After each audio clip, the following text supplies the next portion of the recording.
Hello and welcome to the Film Pulse Podcast. This is episode number 376. My name's Adam Patterson. With me today we got Kevin Rakestraw. Hey, Kevin. Hey. How's it going? We're here. Indeed we are.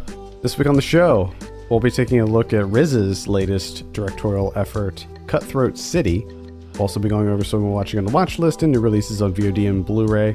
Thank you so much for joining us this week. Please remember to review us on iTunes if you get a moment. That would be very helpful.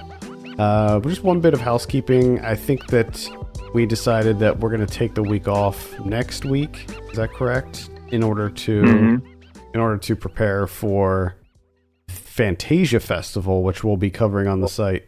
Fantasia Festival officially launches on August 20th, and we have a whole slew of movies that we're going to be watching for that festival and covering a bunch of written reviews, and then we're going to try to cover a bunch of stuff on the show. So no show next week. Following week is going to be all Fantasia Festival, so there's going to be a lot of genre movies in there that we're going to discuss. I think we can jump into our review. Again, we're talking about Cutthroat City.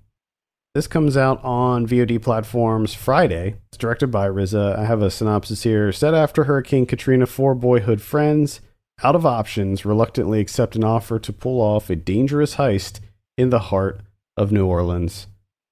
Kevin, we'll start with you. What were your initial impressions of Cutthroat City? Cutthroat City. I think the first thing that jumps out at you with this movie is the cast. Oh, yeah. You got an extensive cast here. Big time. Some great people. And because of that, you get some really great performances in here. And I think that really helps this movie. Definitely kept me engaged. Because like the narrative aspect of it, the filmmaking aspect of it was, serviceable. Like it was well enough for what they were trying to do. But I think the cast definitely helps out. Absolutely. Definitely beneficial for a lot of these people to be in this movie. Yeah, the cast elevates it extremely. I think that it's a good script too. I think that the narrative beats, like the overall plot, I agree. It is it's fine. Like there's nothing new here. It's essentially a heist movie, but I think that the script is well written enough that it allows a lot of these actors to really shine. Even some of the smaller characters in this. So you have Ethan Hawke in there, Wesley Snipes, Isaiah Washington, Terrence Howard, Shameik Moore, T.I.'s in there, which this was a huge surprise to me because T.I. plays sort of one of the villains of the movie. His name's Cousin in it, and he does such a good job in this. I was so surprised, and I think that is largely due to, again, the script. I think that T.I.'s dialogue in this is done in such a way that it really allows him to show off as an actor and kind of really show his abilities as an actor. Yeah. So what you have here is a movie that it begins right before Katrina and it picks up after Katrina just absolutely devastates New Orleans, and it takes place in the Ninth Ward, which is an area, the lower income area that was hit really, really hard by Katrina. And I mean, to this day, it's like there's still problems there. Yeah. Oh. And so it follows this group of friends who are really struggling to make ends meet in this area that's just been decimated, and there's very little help. Shameik Moore plays the lead, and he is a very good artist, and he's trying to sell comic books, and he's trying to get his career off the ground. But of course, he's hitting roadblocks every which way because he's a black guy from the Ninth Ward, and they just aren't afforded opportunities. And you have there's also a really great scene where they actually go to FEMA to try to get some of the FEMA support, and they get denied for some reason, which I'm sure was happening left and right for people that needed it. So it's a movie that has a good bit to say. I think how well it says it, I'm not sure, but I thought that it was pretty effective for the most part. Yeah, definitely for the most part. I mean, again, like you said, it's fine. It works pretty well. It's just, to me, it felt like it was missing something. Like there just wasn't. There's really no kind of like twists. Like there is some, but they don't come off as like these whirlwind twists that Mhm. just like make you reevaluate everything that's going on. And From the outset, you pretty much know who's in whose pocket and who's working for who. yeah, That type of deal. I'm glad you brought that up because that was a little bit of a point of frustration for me, was that it's it sort of sets itself up for some sort of revelation. So like the whole time I'm watching Yeah. it, I found myself like frequently wanting for some like big twist or revelation that just simply never came. Like there's this false sense of complexity about the movie where you have all these players. So you have multiple players involved where like Ethan Hawke plays this like councilman, and then Terrence Howard plays this gangster guy known as the Saint. And you are never quite sure like where people's alliances lie, because then you have, T.I., who's like the sort of drug dealing gangster guy, and then you have Rob Morgan as this corrupt detective guy, and you're never sure where these allegiances quite lie, but it never really materializes into anything. So ultimately you're just left like, all right, well, I thought that there was going to be some twist here where like this guy was actually in cahoots with this guy, but it never really goes anywhere with it. No, and I think it's not necessarily that you don't know where like their allegiances lie. I think it's like they kind of set it up where they're like, okay, this guy's working with this guy. The cops are doing this, and it kind of sets it up. But it kind of sets it up in the sense that, okay, this is actually it's going to change at any moment. It's going to be, there's going to be this revelation. You're going to find out that these two are actually in cahoots. Like the dynamic's going to completely change at any moment. But it never does. It always stays like, this is what they're doing. And it's like you said, it ends up being this false sense of complexity within the story. And it's just like, oh no, everything was just the way that it was set up at the beginning. And for some reason, people are helping out people that probably shouldn't be. Like, I don't, Yeah. I was kind of confused with like the cops like helping. That just seemed odd. It was, but I think it helps speak to the amount of corruption that was and probably still is happening in New Orleans. Yeah, which I think is like maybe like this like fantasy twist on it, because I'm just like, in my eyes, I'm thinking, I think with the police it would just be like full on corruption for the most part. I don't know if I would see them working together to help people. Well, I think that they tried to explain that a little bit with Ethan Hawke's character and the fact that he was in a really vulnerable state and he lost his wife and he was trying to make amends for his past sins. So I think that he was looking at this as an opportunity. I think he even says it. I think he says that he's looking for absolution in helping these kids out. And of course, as a councilman, he has a lot of power, and I guess he has Rob Morgan in his pocket to help facilitate this stuff. And this is where I thought that there was going to be some double crossing, but that's not really how it all plays out. Yeah. But I will say again, just to reiterate, just to sort of underscore the performances in this, like they give everybody ample opportunity. Like they give everyone their own moment. Like there's at least one moment where you have a really great monologue from most of these characters. And I think that that's one of the film's biggest strengths, is these really great monologues like that you have with Terrence Howard and Ethan Hawke and even Wesley Snipes, who I think he's ready for a comeback personally. Like between his role in this movie and Dolomite Is My Name. Yeah, between those two performances, I feel like Snipes, we need him to come back. Just start putting him in everything. Do it. He needs to be in Yeah, he needs to be in the right roles though. Like I think that they need to give him more roles like this and like what he had in Dolomite Is My Name. Like not leading actor, action roles, but just no, some kind no, I of definitely would like to see him in more comedies, more yeah. comedic roles. Because he was in. I mean, his role in this movie, he plays Shamik Moore's dad, and he plays it humorously. Like there's definitely some comedy in his character in this movie. I think that RZA is starting to come into his own as a director. I think that like his influences are still sort of worn on his sleeve.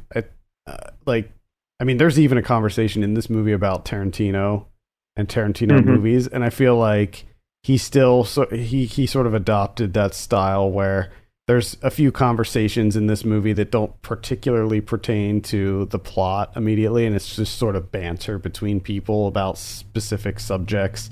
And I love how he always tries to, like, he'll always inject the things that he's passionate about in his movies. Like you see, there's like a chess game in it, and then there's a really great metaphor that they used in during the chess game where he was saying like don't leave the queen unprotected and stuff. And there's like a scene where you see like some kung fu movie playing in the background, and I just love those little kind of Wu-Tang inspired Easter eggs in there too. Yeah, it's just and I mean, I don't. I think this is the first movie I've ever seen by RZA, to be honest, that he's directed. Well, it's only his third movie. Yeah, but just to say that I haven't seen the first two, and I was kind of a little bit surprised, uh, unfortunately so, that, that this movie just seemed to have a lack of like distinct style. Hmm.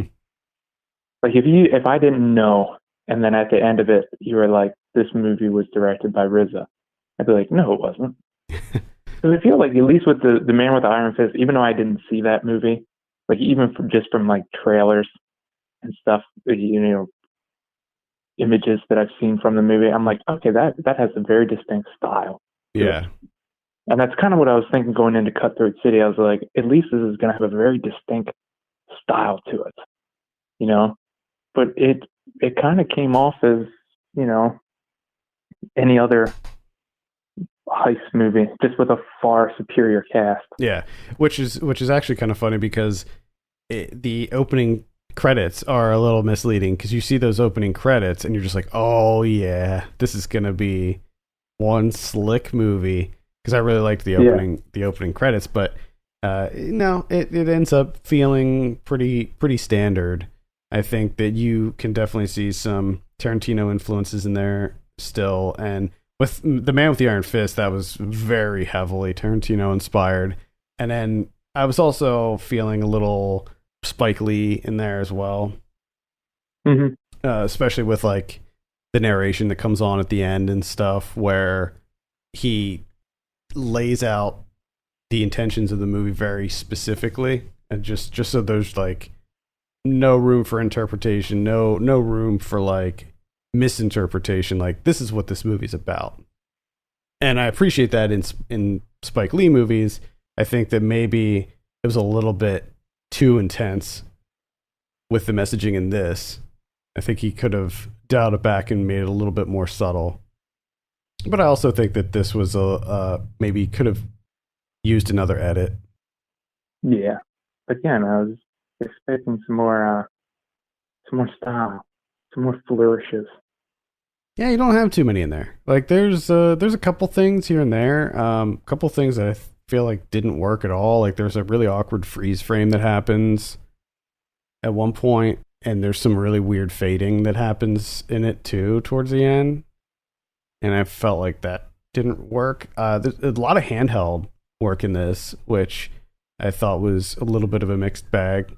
Well, that's really all I have to say about Cutthroat City. I think it's worth a look on performances alone, and it's a pretty big crime epic, I would say. Like, there's a lot going on in this movie. It's over 2 hours Yeah, long. because the whole like the heist thing that's kind of talked about in the synopsis, which is kind of a misdirect too, because going into it, you're kind of thinking this like, okay, I'm kind of envisioning this as like what you would think of in terms of a heist movie, which is, that's my own failing. But you kind of think, it's going to be structured like a heist film, but the heist that they're talking about in the synopsis is very early on. It's very quick. There's not a whole lot to it. And then there's a lot of stuff after the fact. Like, that's like actually what's happening in this movie. The heist is barely even a thing, to be honest. Can we just talk for a second about Demetrius Shipp Jr. and how uncanny his resemblance is to Tupac? Mm-hmm. I mean, I know he played Tupac in the biopic, but holy shit. It's distracting. I mean, he's a straight up doppelganger. It's very bizarre. I actually didn't see All Eyes on Me, but I've seen plenty of like trailers and clips from it and stuff. So I knew that he looked and talked and had the same mannerisms as Tupac, but this is the first movie I've seen him in where he's not being Tupac, and it made me realize like, holy shit, that's just like how he is. Like he's just straight up Tupac's doppelganger. Yeah. It's something else. And it's pretty incredible. Any final thoughts before we give this a score? No, I don't think so. Okay. For me, I'm sitting at right around a 6 out of 10 on this one. Okay. And that was another surprising thing, to be honest, with this movie. I thought there would be more to say about it. You know what I mean? Like, I thought that there would be a lot here, considering the cast, considering the director, considering the story. Yeah, I mean, it's more drama than anything. Like, there's a lot more drama than action in it. You do get to see a guy get his dick bitten off by a raccoon, so... I mean, there is raccoon fighting, which I didn't know is a thing. I didn't either. Did not either. I want to know is that based on something? Like, is there actual like raccoon fighting rings, or was that just an imagination thing from the mind of RZA? I don't know. Raccoon fighting. I hope not. Like, I hope it was just a made up thing. Yeah, but people fight all sorts of stuff. I know. Yeah, for me, it's like a 5. All right, straight kind of down the middle. Straight down the middle for you. Like, okay. Yeah, outside of like some really solid performances. Again, like you said, I was surprised by T.I. as well. I think he plays a really, really good villain in this movie. And then, of course, it's always good to see Rob Morgan, and he gets a good bit to do in this, which was nice. But I feel like towards the end of this year, or maybe even towards the end of this month, there's not going to be a whole lot stuck in my mind about this movie. I don't think it's going to stick.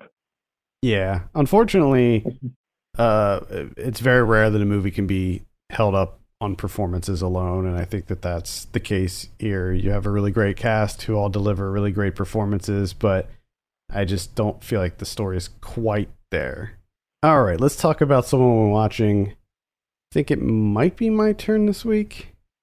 Well, guess what? It has to be, because I ain't watched nothing outside of like Fantasia movies, but that's going to be its own thing. Yeah. I mean, I can kind of talk a little bit about X-Files if you want.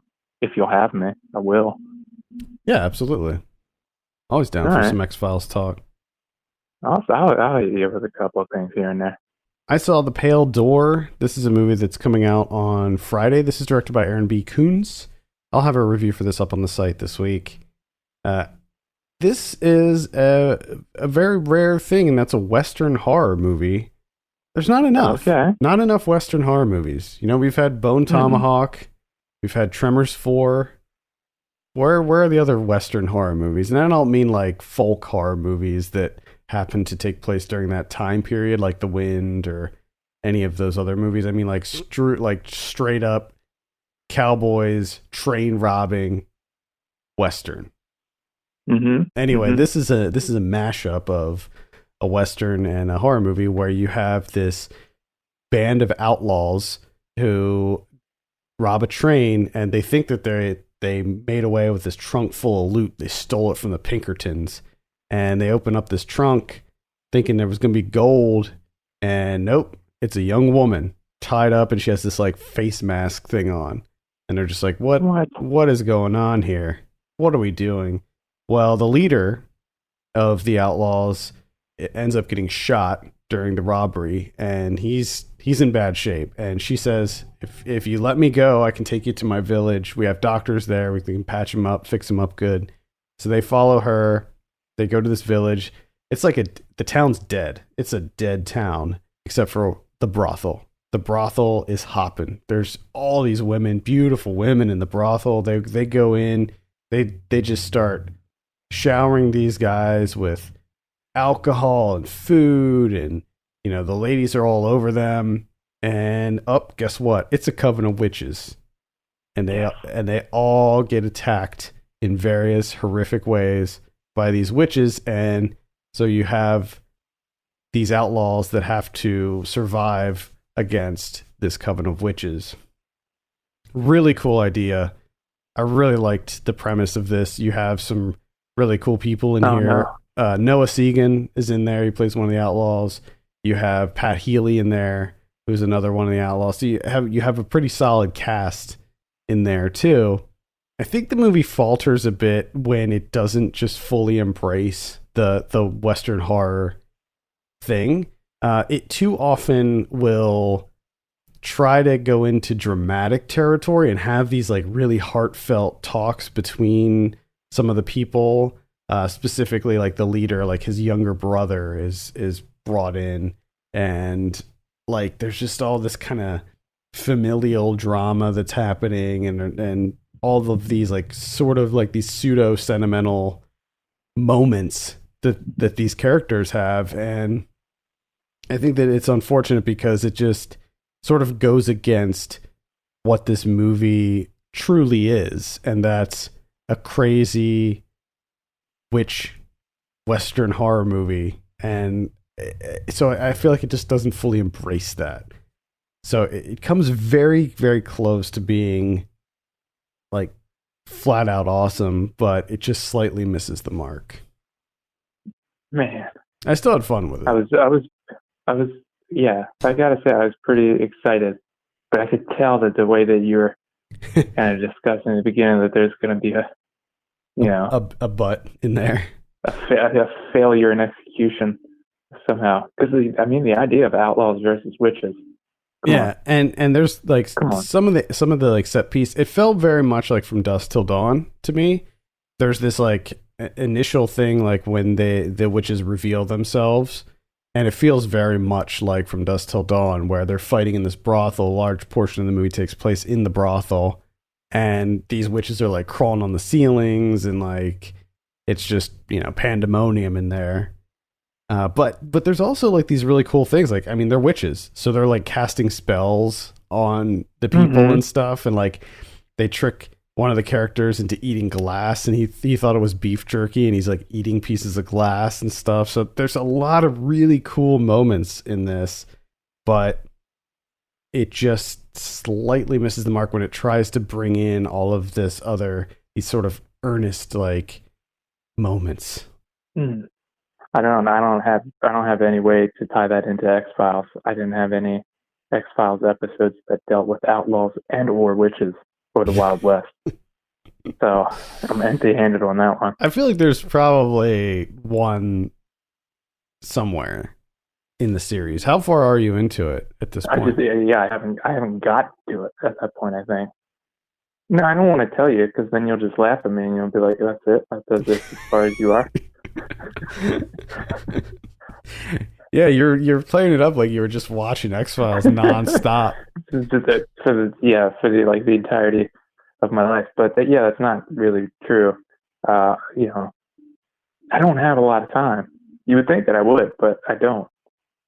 I feel like have you made it past the first season yet? No. Okay.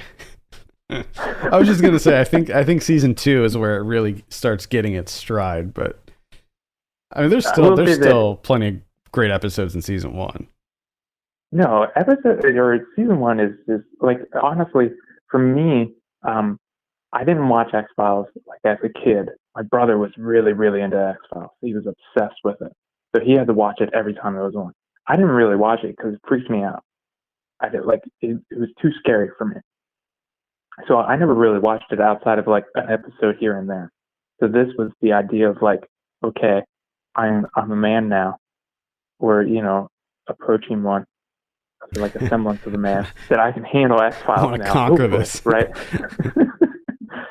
I'm gonna get this badge for my stash. But the interesting thing is with like the first season, it's really I don't want to say hit or miss, but like the effects work and stuff that they try and do from episode to episode is like the quality is, man, it wildly goes across the spectrum. Like there's some stuff that's just ridiculous looking and it's just corny as all hell. And you're just like, what the fuck am I watching? Like, how did this show make it? And then there's other episodes where they just nail everything perfectly, like atmosphere, uh, like the effects works, everything. And you're just like, yeah, this is what I'm talking about. This is so good. But then it's followed up by an episode that's just really fucking dumb. And you're like, okay.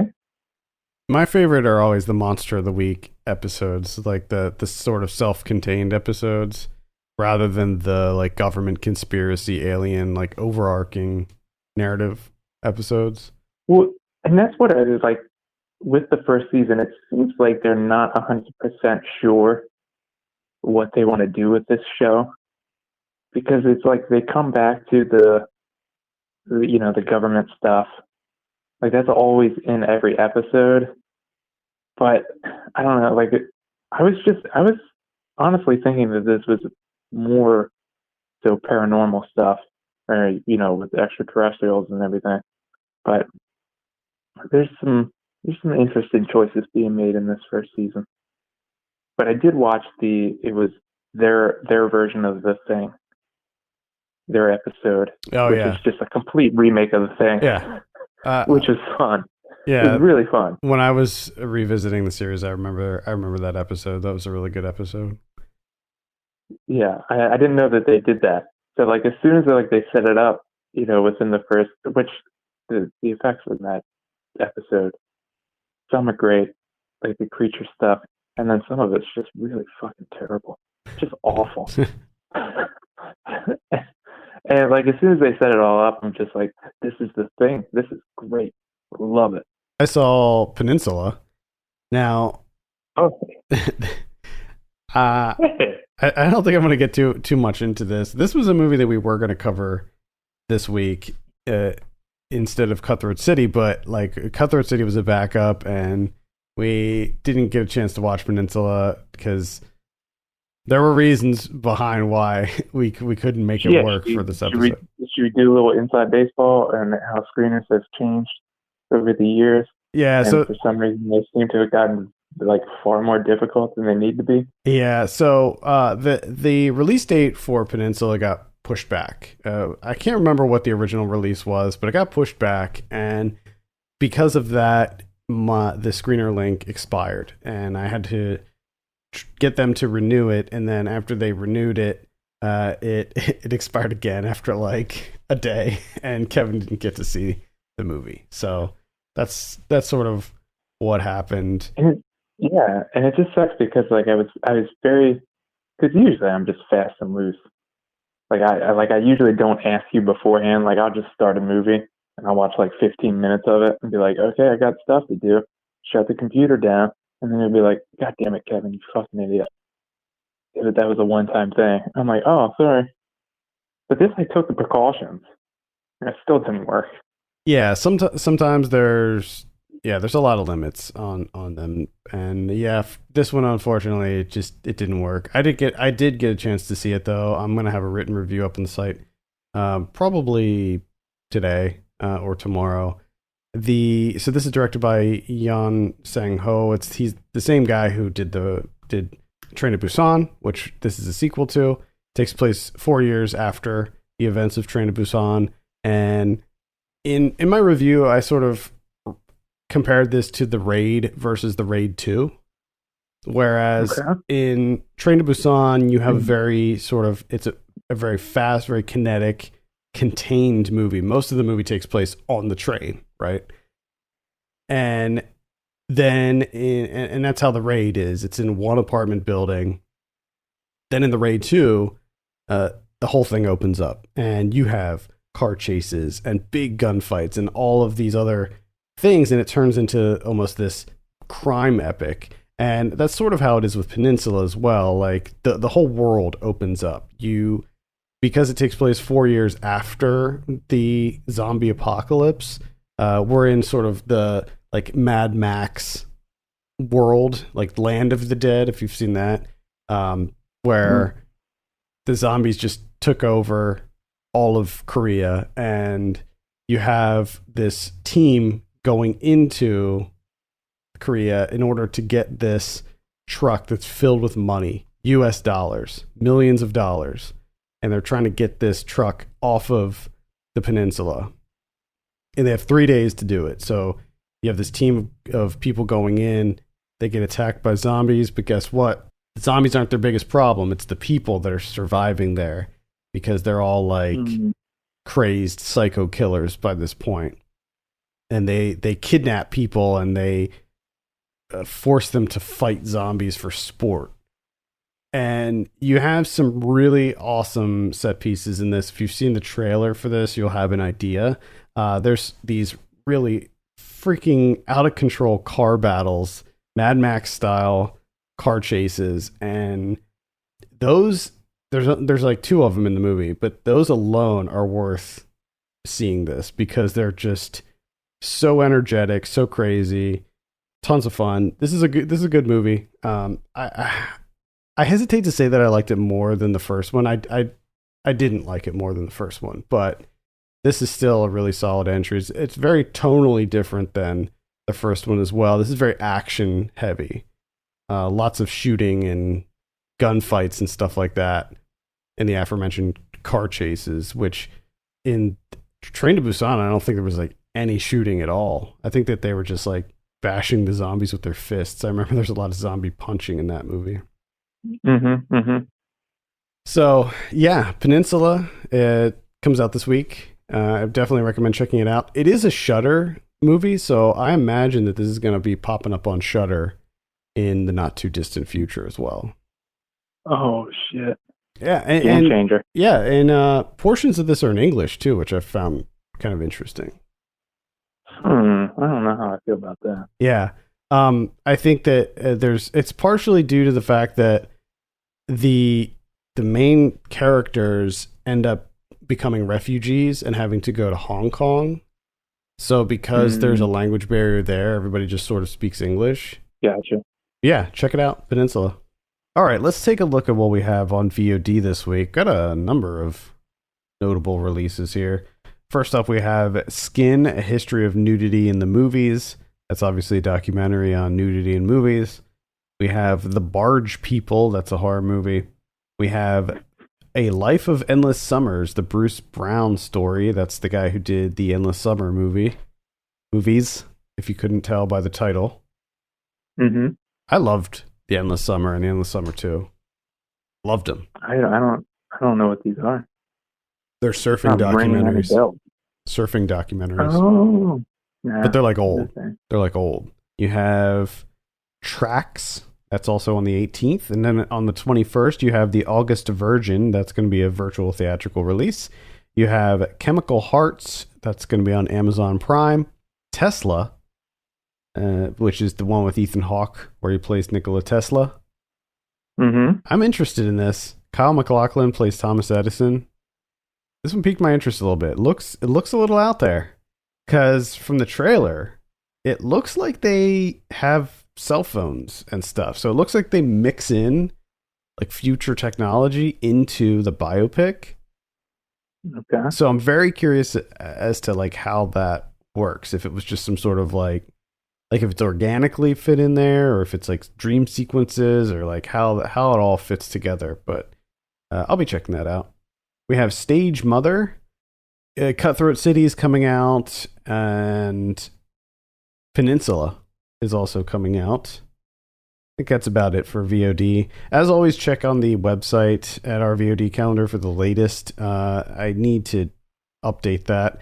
Obviously, with everything the way it is, there's tons and tons of movies coming in all the time. So I try to keep it up to date, but sometimes I get a few days behind.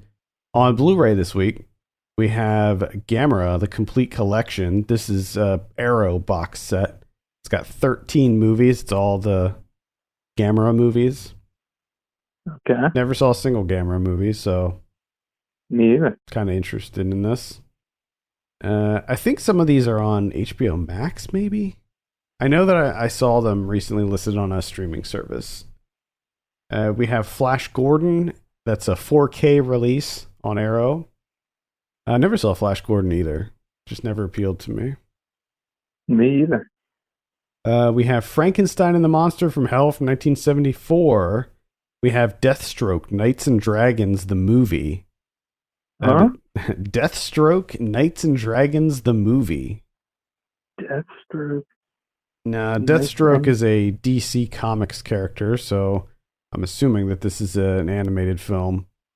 The interesting thing here is the putting the movie part into it. Like, is Deathstroke, Knights and Dragons the name of something else, like a comic book or a show or something? I'm not sure.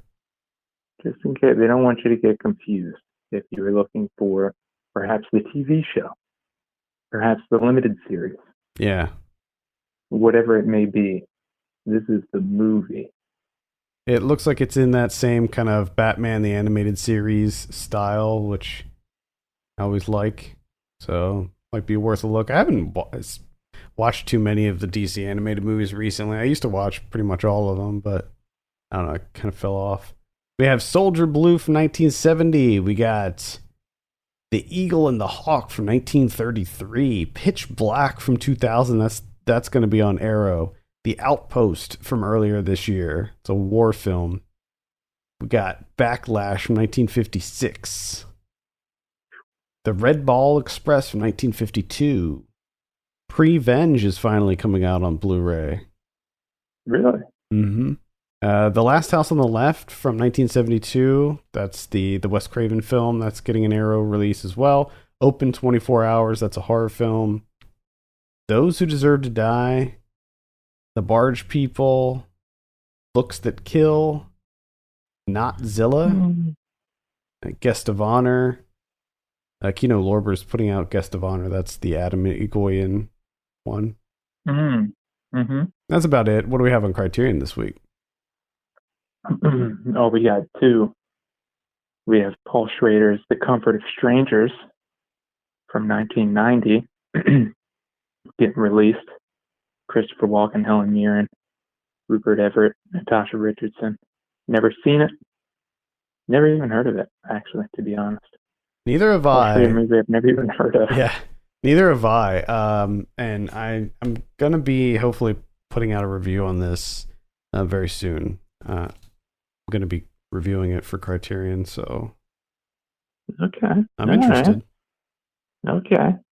And then the other one is a documentary, Town Bloody Hall from 1979, which is Norman Mailer doing a kind of like this debate with four prominent female thinkers. And it was all this footage was shot by D.A. Pennebaker, and then it was kind of like condensed into a 3.5 hour. So if you're in the mood for a lengthy documentary on debating with Norman Mailer, it sounds so unappealing. It sounds so dry. To be honest, So dry. I don't want any part of it, because it's just going to be a bunch of people that are probably far smarter than Norman Mailer, and I have a feeling that it's just him being an asshole and just a bunch of arguing. You know what I mean? Like, I don't know, 3.5 hours of that, but Yeah. I don't know. Maybe it's great. I could be wrong. It's just like, Not I guess for me. it could be fun in that way. 3.5 hours of Norman Malick and his ass handed to him. Not for me. I'll stick with No Limit Chronicles and Rough Riders Chronicles. Hell yeah. Those Definitely more edifying. those are so entertaining. Those are actually really fascinating. All right, I think that's going to do it for this week. Thank you so much for listening. You can send us your questions and topics to podcast@filmpulse.net. You can follow us on Twitter @FilmPulseNet and @FilmPulseKevin. If you have a minute, consider giving us a review on iTunes. That would be super helpful. For Kevin Rakestraw, my name's Adam Patterson, and we'll see you later.